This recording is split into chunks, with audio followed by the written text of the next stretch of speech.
और घर में क्या, घर के लोगों के साथ आप शांति से बात कर पाओगे? नहीं। और घर वाले क्या बोलेंगे आपको? देखो जरा बिहार जाने वाली की आदतें। ये हो रहा है ना, घर घर की कहानी। हाँ, तो ये क्यों हो रहा है? किसके कारण हो रहा है? घर के लोगों के कारण हो रहा है या आपके कारण हो रहा है? तो आप घर के लोगों को क्यों दोष देते हो कि भंते जी बच्चे ये हैं, भंते जी मेरी पति ये है, भंते जी ये, भंते जी ओ। आप अपने आप पे परिवर्तन करके दिखाइए ना। बिहार जाने वाले लोग, धर्म के आचरण करने वाले लोग इस तरह से होते हैं करके दिखाइए, बोलने की जरूरत नहीं है। बाबासाहेब आणखी जर जास्त दिवस जगले असते तर त्यांनी बुद्धाचा धम्म आपल्याला आणखी जास्त रूपाने, विस्तृत रूपाने समजावून सांगितला असता आणि तो कदाचित आपल्यामध्ये आला असता.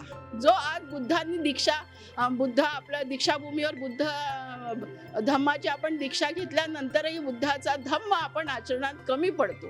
या अशा समारोहामुळे आपलंही थोडं बुद्धीचं म्हणा, ते प्रज्ञा आपली जागृत होते आणि आपल्याला कुठेतरी वाटतंय की आपण हा धम्म आचरणात आणायला पाहिजे. तथागत गौतम बुद्ध भगवान के समय से कठिन चीवरदान का विशेष महत्व रहा है। इस कठिन चीवरदान को विशेषता ये है कि पूरे साल में एक ही महीना हम ये चीज़ आयोजन कर सकते हैं और संघ को एक ही दान दिया जा सकता है। तीसरी विशेषता ये है कि इस कठिन चीवरदान को 24 घंटे के अंदर ही बनाना पड़ता है, हम पहले बना के नहीं रख सकते हैं। वंदनीय भिक्षु संघ और असंख्य उपासक उपासिकाओं की उपस्थिति में नागपुर के शल्वतूर शक्ति सिंह बुद्ध विहार शनिवाड़ी गुजरवाड़ी में वर्षावास की पूर्णता के पावन अवसर पर भव्य कठिन चिवरदान एवं निरंतर अभिधम्म पठान कार्यक्रम 2025 का आयोजन किया गया। 2 दिवसीय इस कार्यक्रम की शुरुआत भिक्षु संघ द्वारा निरंतर अभिधम्म पठान से हुई। भिक्षु संघ ने पूरी रात धम्म पाठ का श्रवण कराया और उपासक उपासिकाओं ने श्रद्धा से कठिन चीवर की तैयारी की। सुबह बुद्ध वंदना, धम्म ध्वजारोहण और फिर धम्म रैली। नमो तस्सा भगवतो अरहतो सम्मा संबुद्धस्सा। शल्वतूर शक्ति सिंह बुद्ध विहार शनिवाड़ी गुजरवाड़ी नागपुर से वर्षावास पूर्णता एवं कठिन चिवरदान महोत्सव की ये है भव्य धम्म रैली। बुद्धं शरणं गच्छामि। अत्त दीपो भव, अपना दीपक स्वयं बनो। तथागत बुद्ध का ये वचन मानो आज मूर्त रूप ले चुका है। भिक्षु संघ जो बुद्ध वचनों का वाहक तथा मार्गदर्शक है और उनके मार्गदर्शन में उपासक उपासिकाएं अपने हाथों में धम्म ध्वज थामे अनुशासनबद्ध पंक्तियों में आगे बढ़ रहे हैं। सामूहिक कदमों की ये आहट जिसमें वो संदेश प्रतिध्वनित है, बुद्धं शरणं गच्छामि, धम्मं शरणं गच्छामि, संघं शरणं गच्छामि। धम्मं शरणं गच्छामि, संघं शरणं गच्छामि। सत्य, करुणा और मैत्री ही हमारी शरण है। रैली के अग्रभाग में भिक्षु संघ शांत सौम्य भाव से चल रहा है, धम्म के जीवित प्रवाह का प्रतीक। हर कदम के साथ एक आंतरिक साधना, एक सामूहिक चेतना का विकास हो रहा है। पंचरंगी धम्मध्वज हवा में लहराते हैं, नीला, पीला, लाल, सफेद, नारंगी।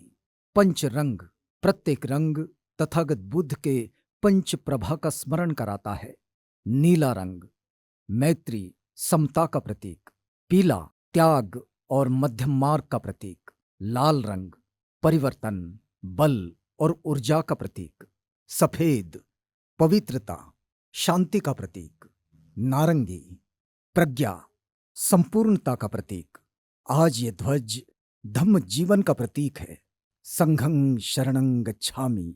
ततियम्पि बुद्धं शरणं गच्छामि ततियम्पि धम्मं शरणं। संघं शरणं गच्छामि की भावना में सब एक सूत्र हो गए हैं। हर चेहरा मुस्कान से दमक रहा है। ये वो प्रसन्नता है जो लाभ से नहीं, लाघव से आती है और हवा में घुली है एक नई ऊर्जा, करुणा की ऊर्जा। ये वो ही संतोष है जो तथागत बुद्ध ने कहा था, संतोषं परमं धनं। संतोष ही सबसे बड़ा धन है। बाबा साहेब डॉक्टर अम्बेडकर द्वारा दिखाए गए धम्म मार्ग की विरासत यहां जीवंत है।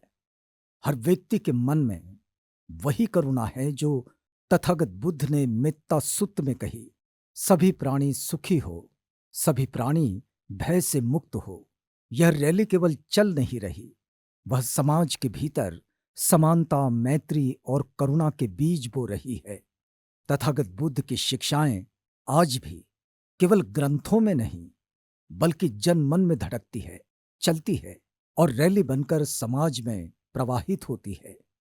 नत्थि शांति परं सुखं। शांति से बढ़कर कोई सुख नहीं। यह धम्म रैली उसी शांति की दिशा में एक सजग कदम है, जहां करुणा दीप बनकर समाज के अंधकार को आलोकित करती है। एक जीवंत साधना जो तथागत बुद्ध के मार्ग की ओर एक कदम और आगे बढ़ाती है। धम्म रैली जब विहार के प्रांगण में लौट कर आई, तब भिक्षु संघ को श्रद्धापूर्वक कठिन चिवर दान किया गया। यह कार्यक्रम बौद्ध सामाजिक पुनर्जागरण का प्रतीक है, जहां आध्यात्मिकता, नैतिकता और सामाजिक समता का त्रिवेणी संगम हुआ। पाणातिपाता Veeramani सिक्खापदं।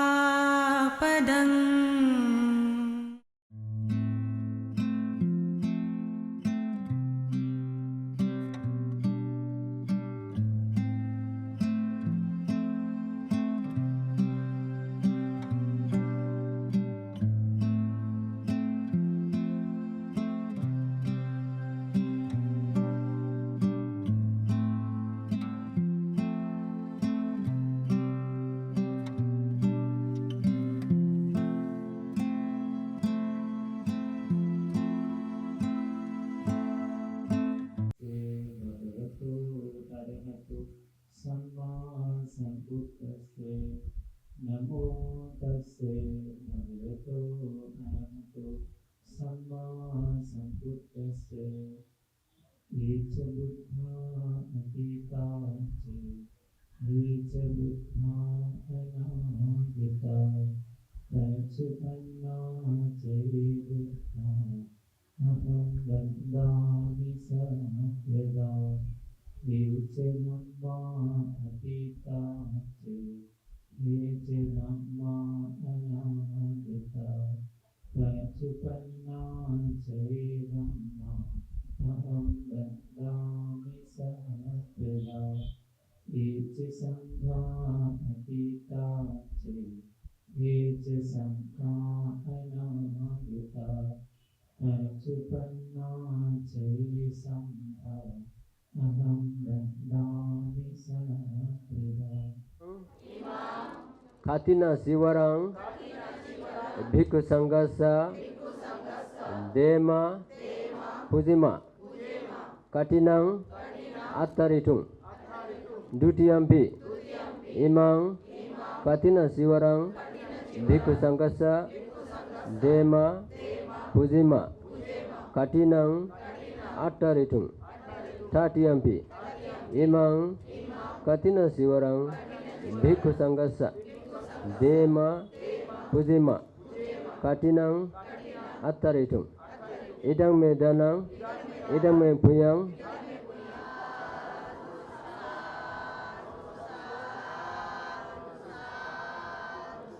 bhante samsaro Kantaro Sabbadukhato Mochanataya Nibbanang Sachi Karanataya Kamancha Kamma Vipakancha Saddahitva Tisaranena Saddhi Panchasilani Samadayitva Mama Paralokagata Nyatino Samohasacha Mama Kalyanamitancha Imani Sangadanani Attaparikharadanani Chivaradanani Kapparukhandanani Ayasamato Bhikkhu Sangassa Danam।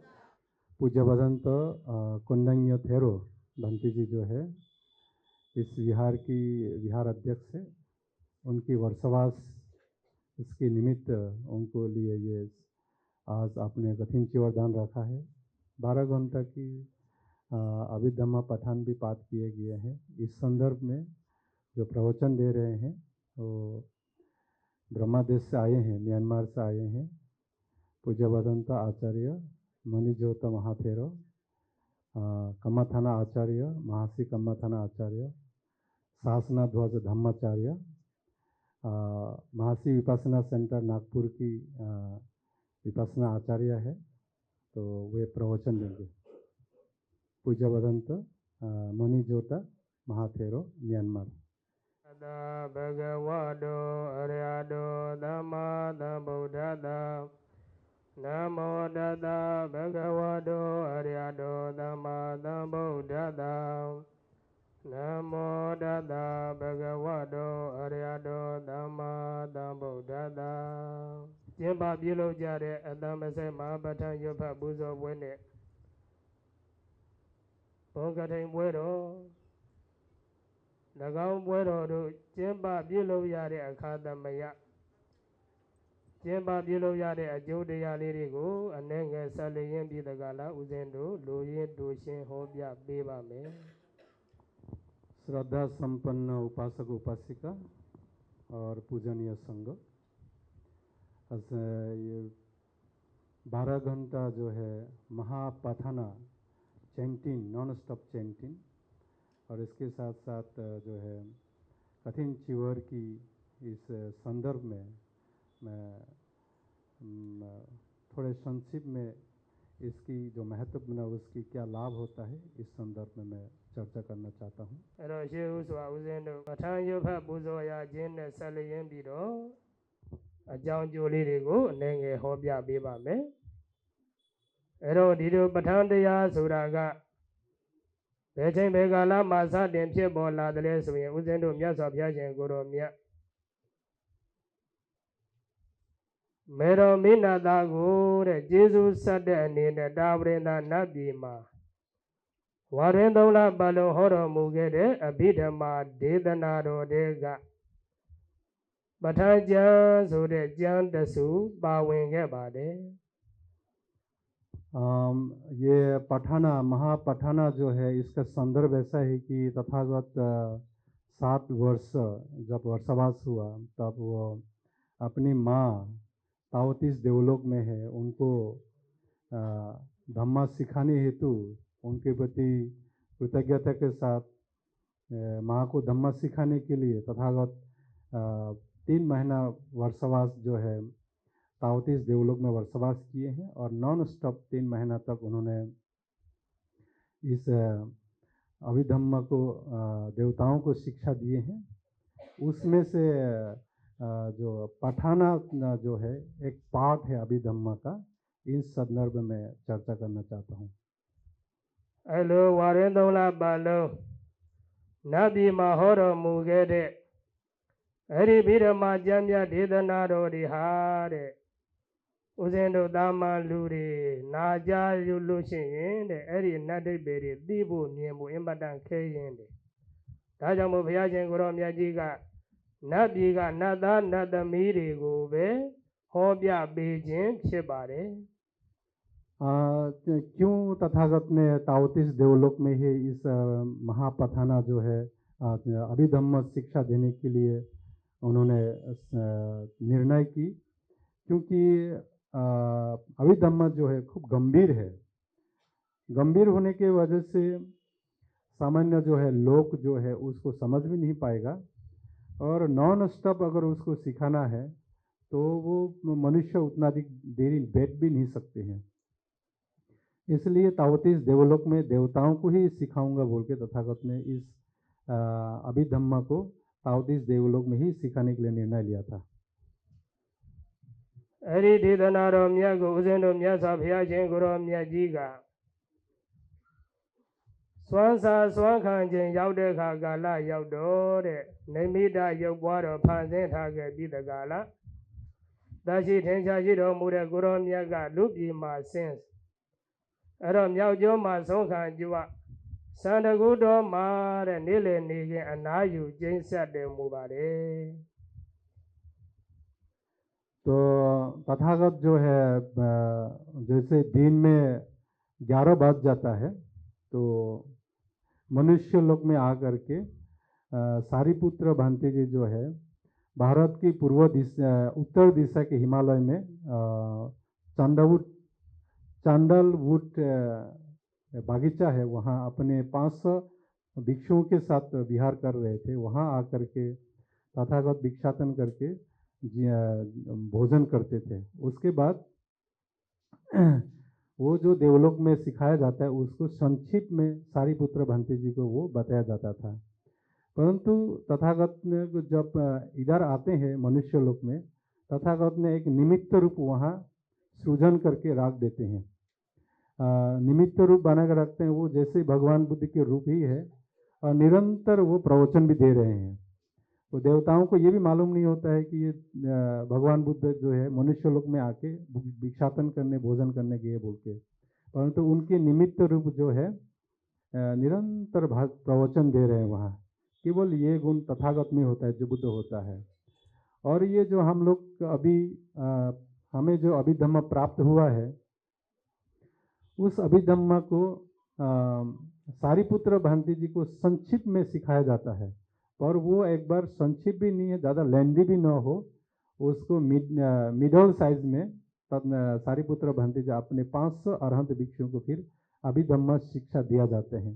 आज हम लोग जो अभिधम्मा पढ़ रहे हैं वो सारीपुत्र धम्म सेनापति सारीपुत्र भांति जी द्वारा दिए गए, उसको ज़्यादा लेंदी भी ना हो, शॉर्ट भी ना हो, ऐसा दिए गए वो देशना अभिधम्मा है, और वो पढ़ाना उसके एक पाठ है। အဲ့လိုစန္ဒကုတော်မှာတရင်သုံးနေတော်မူတဲ့အချိန်မှာရှင်သာရိပုတ္တရာမထေရမြတ်လာရောက်ပြီးတကားလားဘုရားရှင်ကိုရောမြတ်ကြီးအားပြုစုတော်မူပါတယ်။အဲ့လိုလုံကျွေးပြုတဲ့ချိန်ခါကာလမှာဘုရားရှင်ကိုရောမြတ်ကြီးကဒီပဋ္ဌာန်းဒေသနာတော်ကိုတဲ့ရှင်သာရိပုတ္တရာမထေရမြတ်အားပြန်လည်ပြီးဟောကြားတော်မူတယ်။ ထိုမှတဆင်ရှင်သာရိပုတ္တရာနေနဲ့သူရတပည့်သားဖြစ်တဲ့လင်းတို့သား900ရဟန်းတော်မြတ်တို့အားဟောကြားတော်မူခြင်းဖြင့်တဲ့ဥစဉ်တို့ရဲ့လူပြည်လူလောကမှာပဋ္ဌာန်းဒေသနာဆိုတာပေါ်ပေါက်လာခြင်းဖြစ်ပါတယ် उस सारीपुत्र भांति जी द्वारा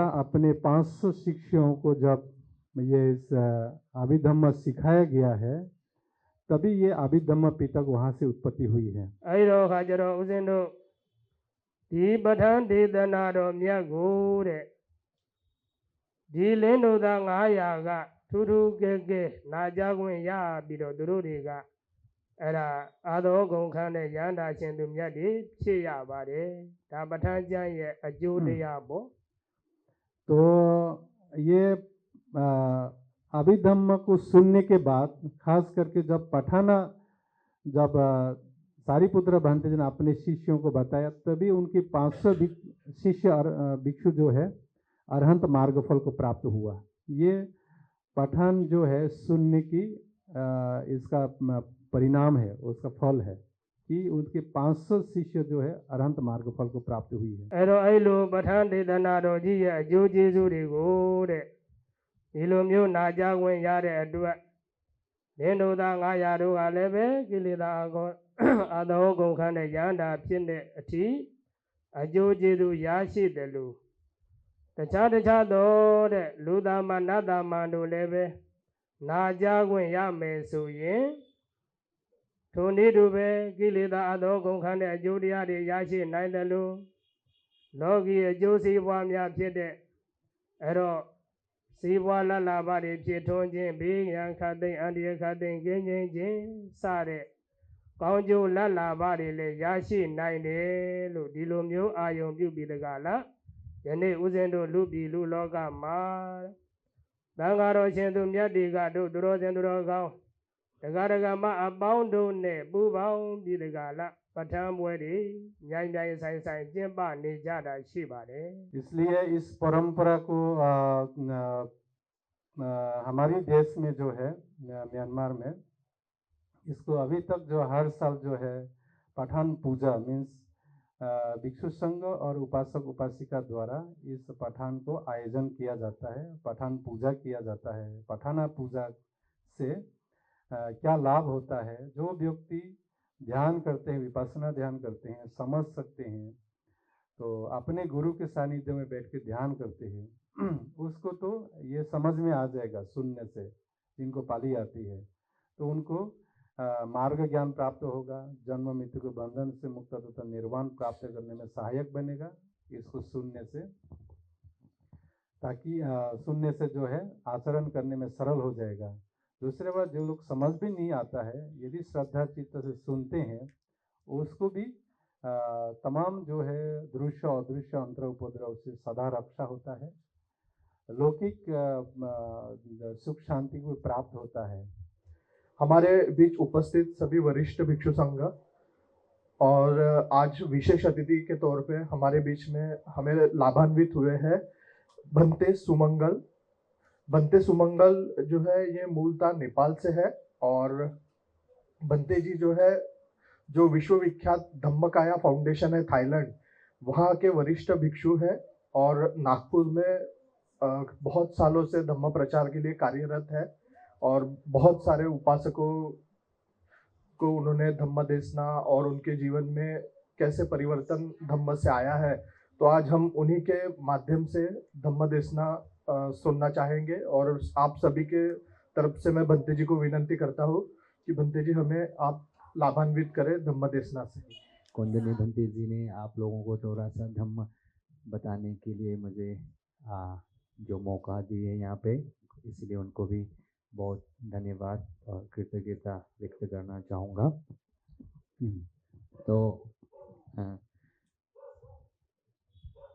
अभी अभी जो भंते जी ने बोला है भिक्षुओं को 5 आनिसंस मिलते हैं, आप उपासक उपासिकाओं को 5 आनिसंस मिलते हैं, याद है? हाँ, किसको याद है? जरा हाथ उठाइए। हाँ बोलिए, 1 नंबर में क्या है? आनिसंस जो 5 बोले थे अभी भी भंते जी ने, उसमें 1 नंबर में क्या है? नहीं, उपासक उपासिकाओं का। भंते जी को आप छोड़ो, हम अपना देख लेंगे। आप अपना देख लो। हाँ, कठिनाई नहीं आएगा। दूसरे नंबर में फूड पॉइजन नहीं होगा। तीसरे नंबर में हाँ, संपत्ति चोरी नहीं होगी। हाँ, तो कल से घर में ताले लगाने की जरूरत नहीं है, ठीक है? हाँ, बच्चे अच्छे रहेंगे। जिसके पास बच्चे नहीं है तो क्या अच्छे रहेंगे?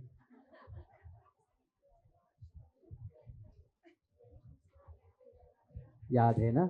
हाँ, तो इसीलिए ये क्या है कि जब हम विहार में आते हैं, है ना, तो एक बात हमेशा आप लोगों को मैं बताते आ रहा हूँ और आज भी बताना चाहूँगा कि विहार में आने का जो है वो एक आप लोग निष्कर्म्य पारमिता को पूरा कर रहे हो। पता है ये क्या है? किसको निष्कर्म्य पारमिता बोलते हैं? 10 पारमिता तो पता है ना? आपके बाबा साहब ने भी बोल के गए कि 10 पारमिता को पूरा करना है। याद है क्या क्या है 10 पारमिता? या सिर्फ ऐसे हाथ आगे करके बोल रहे हो आप लोग? हाँ, दान, शील, हाँ, उसमें आते हैं निष्कर्म पारमिता, यानी कि घर बार छोड़ने को कहते हैं निष्कर्म पारमिता। तो आप लोग घर छोड़ के आए हैं यहाँ पे, है ना? घर को पकड़ के तो नहीं आए ना। हाँ, इसीलिए जब तक आप यहाँ है तो सबको भूल जाना है, अपने पति पत्नी बच्चे धन संपत्ति घर बार नौकर चाकर, है ना, आपके घर वाली बाहर वाली जो भी हो, है ना, हाँ, सबको भूलना है आपको और केवल जिस काम के लिए आए हैं उस पे मन लगाना है, तब जाके हम उसको पूरी तरह से ग्रहण कर पाएंगे, है ना। हाँ, क्योंकि 10 पारमिता पूरा किए बिना हम जो अभी अभी कल आप लोगों ने अभिधम्म की वो पाठ भी सुना, उसमें एक धर्म आते हैं निर्वाण धर्म करके, उस निर्वाण धर्म को प्राप्त नहीं कर सकते जब तक हम 10 पारमिता को पूरा नहीं करते, तब तक कोई भी व्यक्ति निर्वाण को प्राप्त नहीं कर सकते। उसको पूरा करना ही होता है निर्वाण प्राप्त करने के लिए। इसीलिए जब आप विहार में ऐसे आते हो तो केवल विहार में किस काम के लिए आए हैं उस पे मन लगाइए, ना कि विहार आके ओ भाई ने कौन सी साड़ी पहन के आई है, ओ भाई ने कौन सी लाली लगा के आई है, पिछले साल तो उसके गहना कुछ और ही थे, आज कुछ नया बना के आई है। ये सब छोड़ने के लिए तो बिहार में आते हो ना आप लोग, और बिहार में आके आप लोग वही बातें करके घर वापस जाते हो, तो आपका मन अशांत होके ही आप घर वापस जाओगे। और घर में क्या, घर के लोगों के साथ आप शांति से बात कर पाओगे? नहीं। और घर वाले क्या बोलेंगे आपको? देखो जरा बिहार जाने वाले की आदतें। ये हो रहा है ना घर घर की कहानी। हाँ, तो ये क्यों हो रहा है? किसके कारण हो रहा है? घर के लोगों के कारण हो रहा है या आपके कारण हो रहा है? तो आप घर के लोगों को क्यों दोष देते हो कि भंते जी बच्चे ये है, भंते जी मेरी पति ये है, भंते जी ये, भंते जी ओ। आप अपने आप पे परिवर्तन करके दिखाइए ना। बिहार जाने वाले लोग, धर्म के आचरण करने वाले लोग इस तरह से होते हैं करके दिखाइए, बोलने की जरूरत नहीं है।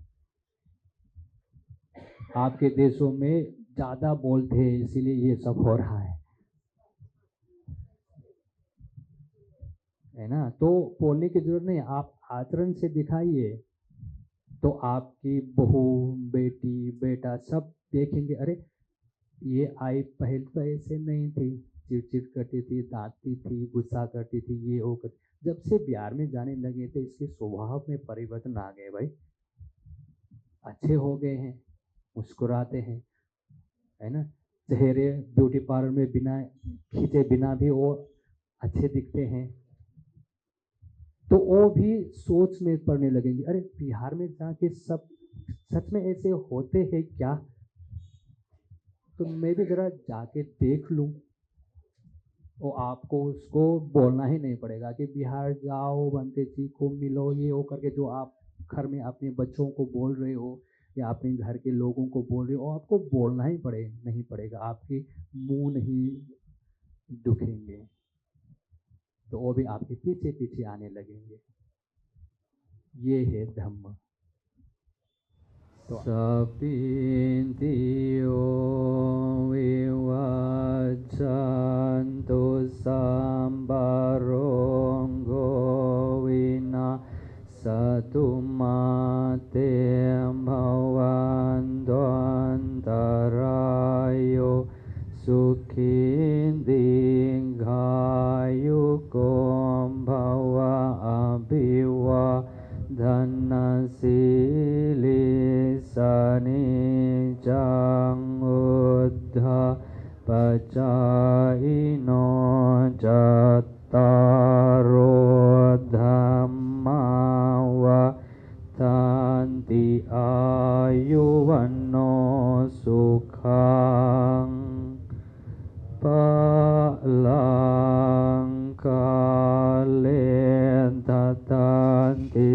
ปัญญาวัฏัญญูวิตตมัจฉรากาเลนะทินังอาริเยสุอุจจุพุเตสุตาทิสุวิปัสสนานามัตตาสวิปุลาโหติทากินาเอตัตถะอนุโมทันติวะยาวาจังกโรนติวานาเตนะทะกินาโอนาเตปิปุญญาสัพพะคิโนตัสมาทะเทอาปติวานาจิตโตยัตถตินังมหาพลังปุญญานิปรโลกัสมิงปฏิทาโหติปานินันติโสอัตถลาโทสุขิโตวิรุฬโลบุദ്ധศาสเนอโรโกสุขิโตโหหิสหัสสัพเพหิญญาติปิสาทลัทธาสุขิตาวิรุฬาบุദ്ധศาสเนอโรคาสุขิตาโหหิสหัสสัพเพหิญญาติปิเตอะทลัทธาสุขิตาวิรุฬาบุद्धศาสเนอโรคาสุขิตาโหทัสสะเบหิญญาติปิอายุวะ धकोधनवदको सिरिवदको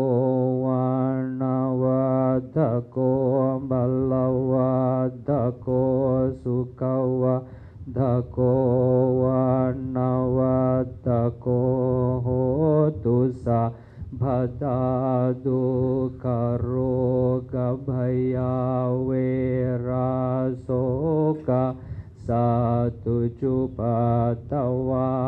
अनेका अंतरायापि विनाशन्तु असे। मैं असम से आया हूँ, लेकिन मेरा गुरुजी अरुणाचल में रहता। मैं भी अरुणाचल में था पहले, अभी असम में रहता। इसके लिए मेरा हिंदी भी इतना शुद्ध नहीं होता। जो भी हो, अभी कठिन शिविर का बारे में बोल रहा हूँ। वो कठिन शिविर दान बुद्ध भगवान का टाइम से आ रहा परंपरा, और ये बहुत महत्वपूर्ण महादान का फर्स्ट महादान का अंदर में कठिन शिविर एक है। इसके लिए इसका पोल भी बहुत बड़ा पोल मिलता।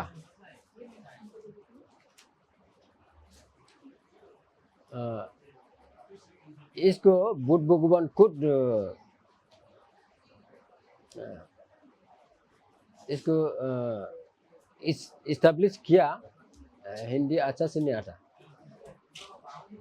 कठिन शिविर किस लिए दान देना है, इसको बुद्ध भगवान खुद स्टार्ट किया।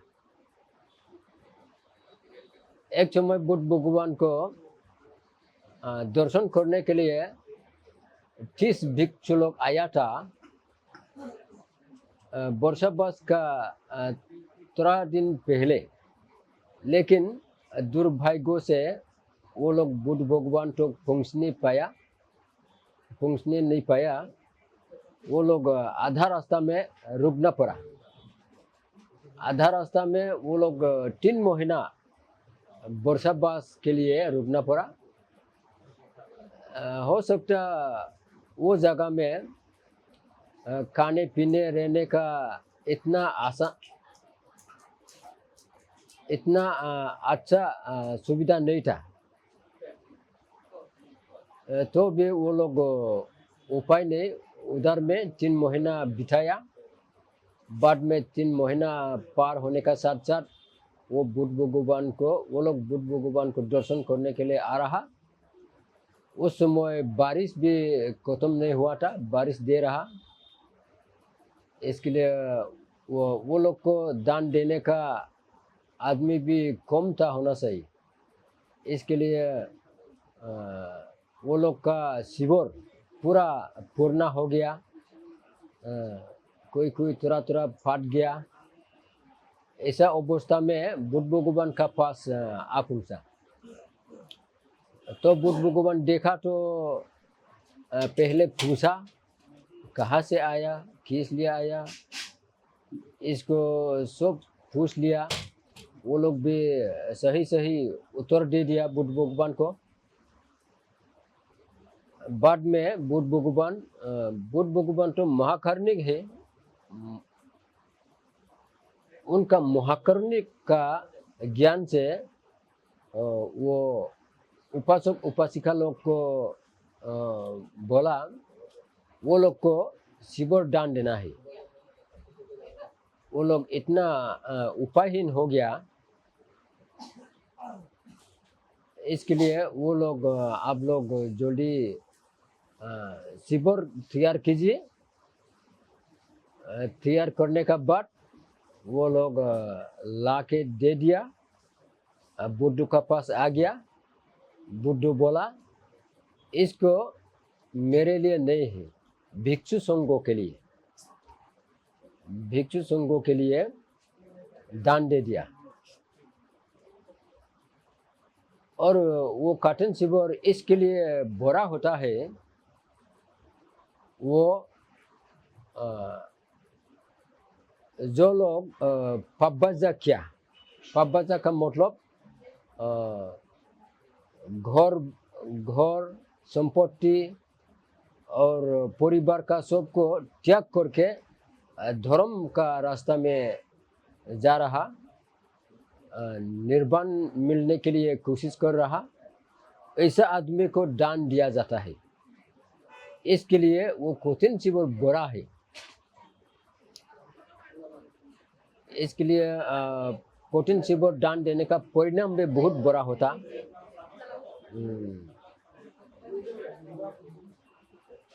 उसी समय से वो कठिन शिविर आज तक चल रहा।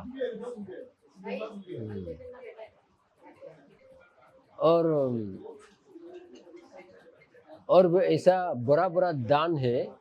तो कठिन शिविर दान देने का परिणाम स्वरूप जो लोग दान देता है वो लोग नरक में नहीं गिरता है बोला, और स्वर्गों में पहुंचता, और पुनर्जन्म में धन संपत्ति का कमी नहीं होता, और धर्म पालन करने का मौका मिलता,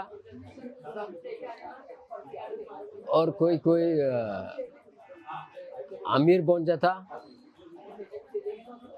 ऐसा बड़ा परिणाम मिलता कठिन शिविर दान का परिणाम में। इसके लिए वो श्रद्धावान दायक लोग वो कठिन शिविर को दान देना जरूरी है। किस लिए? अपना के लिए भी और जो भिक्षु रहता है उनके लिए भी अच्छा होता। अपना भी बड़ा परिणाम मिलता जो लोग कठिन शिविर दान देता, और कठिन शिविर दान देने में जो लोग सहायक होता, मशीन से सिलाई करता, वो लोग भी बड़ा पुण्य मिलता। इसके लिए कठिन शिविर दान बहुत जरूरी है। नमो तस्स भगवतु अरहतु सम्मा संबुद्धस्स महाकर्मे तथागत सम्मा संबुद्धु। दिन भर वंदन करते हुए और आज 2025 और 25-26 तारीख का जो प्रोग्राम हमारा चलते आ रहा है नॉन स्टॉप आबिदम्मा पठान शांति सती महाकाठिन जीवदान और वासवास का समापन का उपलक्ष्य में ये प्रोग्राम ये कार्यक्रम आयोजित किया गया है। और आज जो आवाज़ इंडिया टीवी यहाँ आई हुई है तो सबसे पहले आप आवाज़ इंडिया टीवी का जितना भी जो कार्यकर्ता है और इन सभी को तहे दिल से बहुत मंगल मैत्री है और आपको बहुत ही इस धार्मिक कार्यक्रम में आप लोग जुड़ने के लिए आपको बहुत ही स्वागत करते हुए मैं आप लोगों को आभार प्रदान करता हूँ। तो आज का मुख्य रूप में जो कार्यक्रम है हम लोग पिछले साल से ये कार्यक्रम जो उत्सव अर्पित करके आए हैं। जैसा पिछले साल में हम लोग दिसंबर में रखा गया है जो आबिदम्मा पठान शांति नॉन स्टॉप निरंतर 26 घंटे का जो पठान शांति जो भगवान बुद्ध का धर्म में हाईएस्ट टीचिंग जो ऑफ द बुद्ध जो भगवान बुद्ध सबसे उत्तम धर्म है वो धर्म 3 ग्रंथ में बता गया है जैसे आबिदम्मा त्रिपिटक, विनय त्रिपिटक, सूत्र त्रिपिटक। उसमें से सबसे मुख्य है जो भगवान बुद्ध अपना माँ को उद्देश्य करते हुए तवा तिमसा सर्ग में ये आबिदम्मा को देवों को ये आबिदम्मा का जो पठान शांति को वहाँ में दिया गया है मुख्य रूप में।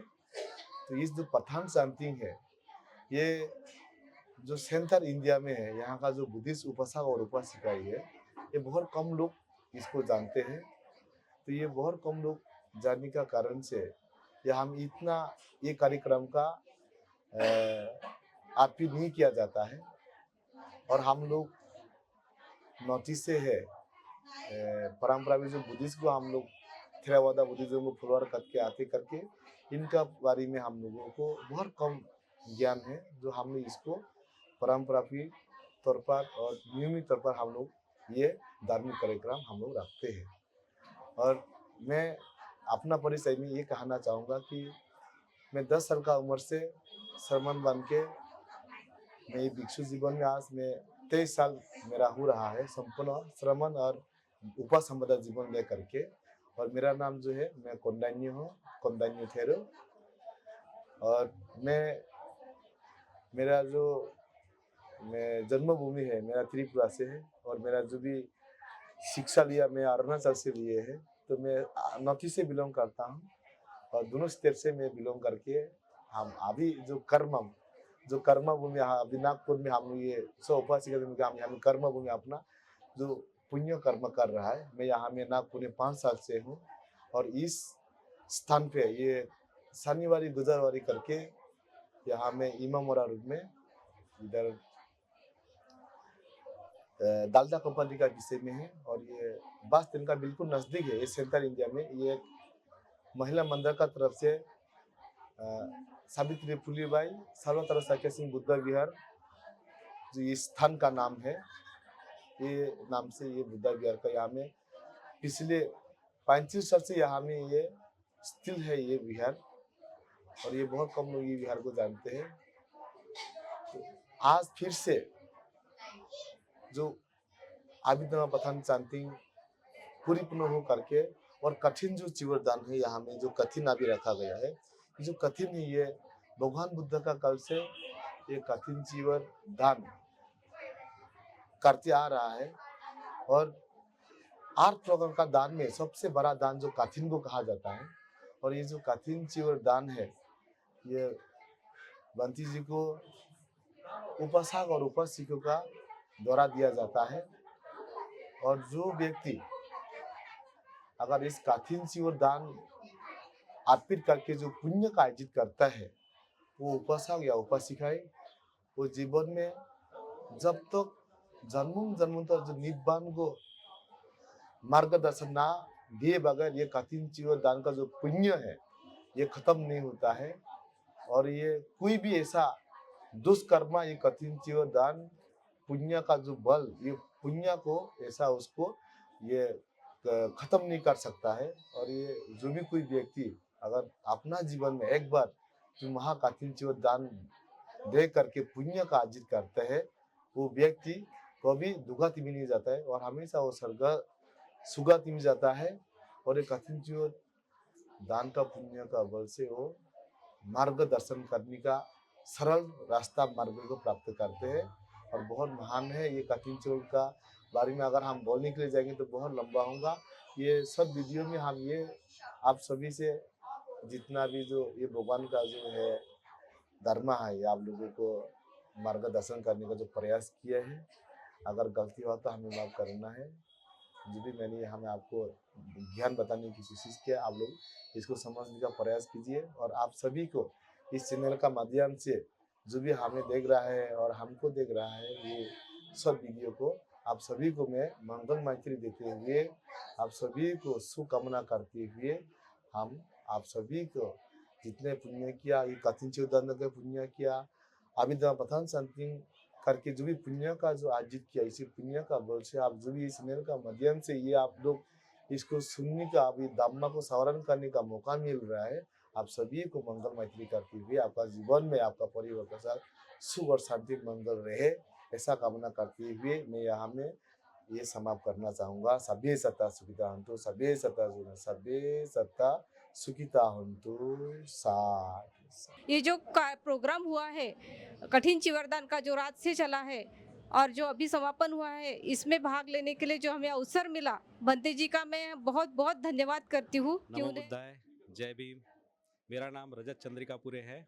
आज हम यहाँ पे कठिन चीवर दान समारोह का आयोजन किए हैं। ये कठिन चीवर दान का विशेष महत्व होता है। तथागत गौतम बुद्ध भगवान के समय से कठिन चीवर दान का विशेष महत्व रहा है। इस कठिन चीवर दान को विशेषता ये है कि पूरे साल में एक ही महीना हम ये चीज़ आयोजन कर सकते हैं और संघ को एक ही दान दिया जा सकता है। तीसरी विशेषता ये है कि इस कठिन चीवर दान को 24 घंटे के अंदर ही बनाना पड़ता है, हम पहले बना के नहीं रख सकते हैं। तो इसको दान करने से भगवान के समय में एक छोटी सी गाथा बताता हूँ। उनकी माता ने उनके लिए कठिन चीवर दान बनाया था और उनको बहुत श्रद्धा थी, उनका पुत्र है और तथागत गौतम बुद्ध है।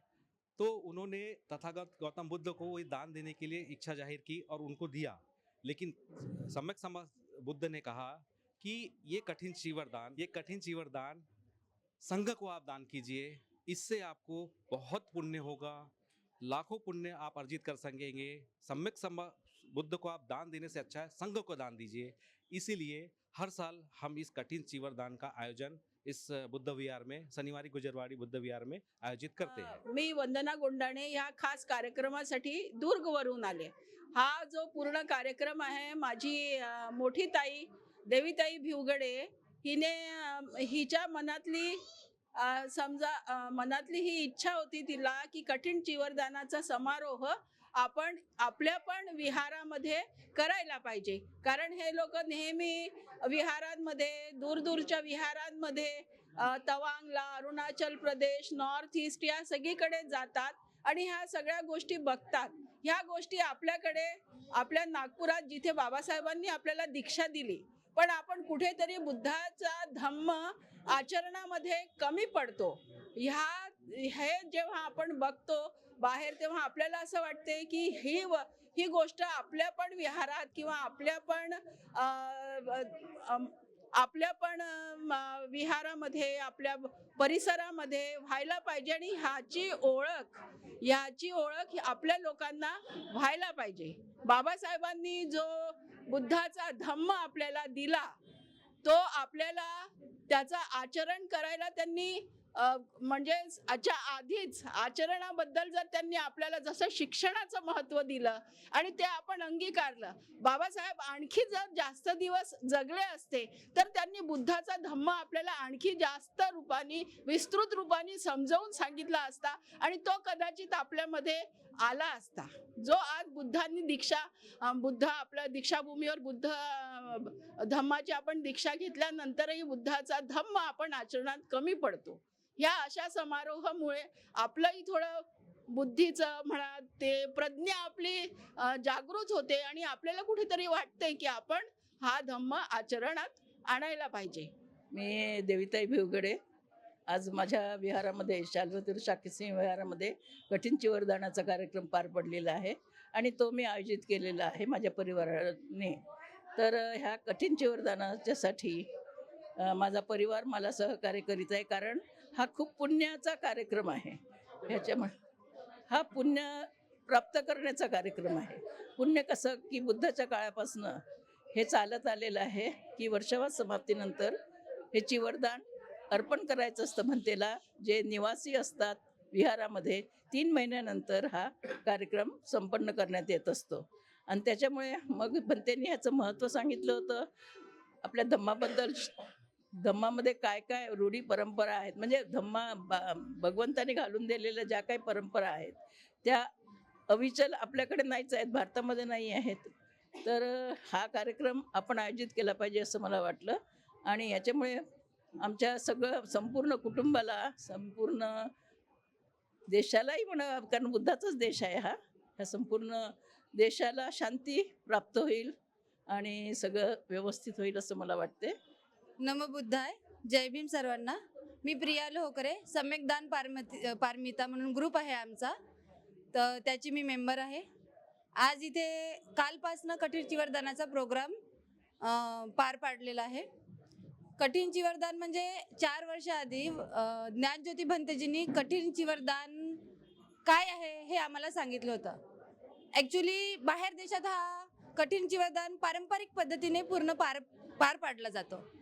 तर आम्हाला नव्हतं माहीत की कठीण चिवरदान काय असते. त्यांच्यामुळेच आम्हाला सुरुवात झाली माहीत व्हायला. पहिल्यांदा तिथे घडलं होतं. रात्रभर उपासक उपासिका कापसापासनं धागापासनं कापड, त्याला रंगवणं, त्याला निखाऱ्यावर वाढवल्यानंतर त्याचं कापड शिवणं, पूर्ण चिवर शिवणं, ही एक अशी पारंपरिक पद्धत भगवंताच्या तथागतांच्या काळापासून सुरू आहे. ती आता आपल्याला माहिती झालेली आहे त्यांच्या थ्रू. आणि मग आता कौंडिन्य भंतेजींनी तेवढं तर नाही, म्हणजे धाग्यापासनं वगैरे नाही, पण रात्रभर चिवर शिवण्यात आले. उपासक उपासिकाद्वारे मशीनवर चिवर शिवण्यात आलं आणि हा कठीण चिवरदानाचा प्रोग्राम इथे पार पाडण्यात आला. लेकिन मेरी एक ही विनंती है कि सब कुछ तो सब अच्छा होता है, सब महिला समाज बनते जी सब अच्छा करते, लेकिन मेरे बाबा साहेब हैं, उनके सामने देखिए, बाबा साहेब हैं, बाबा साहेब के इसमें कुछ भी नहीं है रखा. अभी देखिए आप ही कि कैसी उनकी गंदगी चारों तरफ फैली है. सबसे पहले तो मैं चाहती हूँ कि मेरे बाबा साहेब जी का जिसमें कोई अच्छा सा बनाए और चबूतरा बनाए और उनको अच्छा दिखे और अच्छे से, जैसे बुद्ध भगवान का करते हैं वैसे मेरे बाबा साहेब करें. आप देखिए, मेरे देखने बाद मेरे को बाबा साहेब के लिए के मेरे को बहुत रोना आ रहा है कि उनको कुछ भी नहीं महत्व दे रहे हैं. जिन्होंने हम सब के लिए किया है, उनके बदौलत हम यहाँ तक पहुँचे. आज उनको अनादर करके उनको हाथ देखिए अब उनके सामने कैसा हो रहा है. मेरे को देख कर कितना दिल रो रहा है. मैं को कुछ नहीं कर पाती. अब मैं इनसे विनंती करती सबको, भंते जी को, महिला समाज को, सब रजन जी को कि बाबा साहेब का भी पुतले के पास सब अच्छा से करें और उससे अच्छे से रखें और उनको मान सम्मान से फिर करें, अपील करें.